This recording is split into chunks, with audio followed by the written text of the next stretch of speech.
I'm Joseph Bradley. I'm 57 years old. I'm an operating engineer and I work at a Local 15 in New York City. I started at Ground Zero on September 12th at 12 p.m. and was chosen to be a relief operator.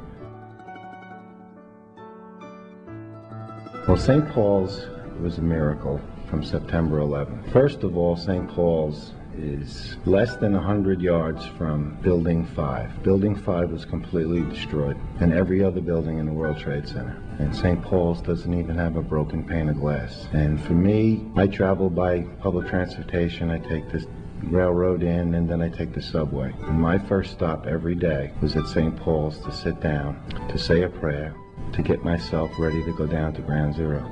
It's been a place to get a sandwich. It's a place to lay your head down. It's a place to sit down and talk to somebody. There was always an available ear. There was always somebody to give you a hug. There was always somebody to help you through the day. Initially, we thought we were going to save people. And as time went on, weeks went by, and then the newspapers started to write that people lived 21 days in this disaster and 28 days in an earthquake in India. And after that, there was no hope of rescuing anybody. And emotionally, there was a transition. I felt that we failed. So you sat down with these people, and they were your allies. And then all of a sudden, somehow there was a transition. And the transition was that it was okay to recover the remains so families could have closure. And that's what we learned at St. Paul's. So when you found someone, you knew that you were doing your job, and it wasn't fruitless.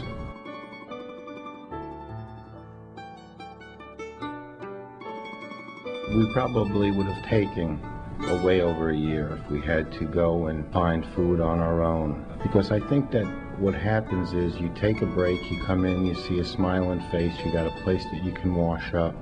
There was always somebody to help you. They cared about us. And I don't think that anything can happen unless you have a group effort. You know, it takes a village to raise a child. Well, it took St. Paul's to clean up the World Trade Center.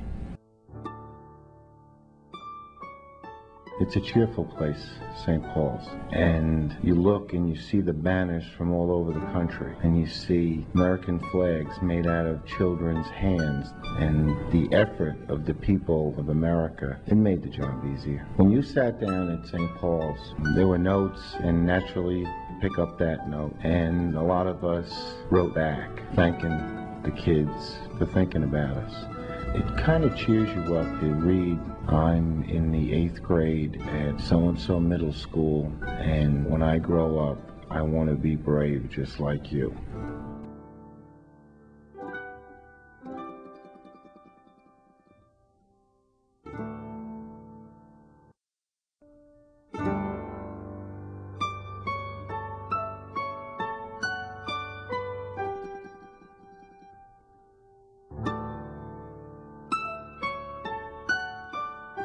As we anticipate the completion of this phase of ministry at St. Paul's, it's bittersweet. We've been able to offer this relief ministry for 9 months now, and we've grown accustomed to it and quite attached to it. So bringing it to a close is going to be a sad experience, but it's time to move on. It's time for us to begin thinking about what's next. And as a country, we, I think, want to move on. That doesn't mean we forget the past. We bring the past with us into the future.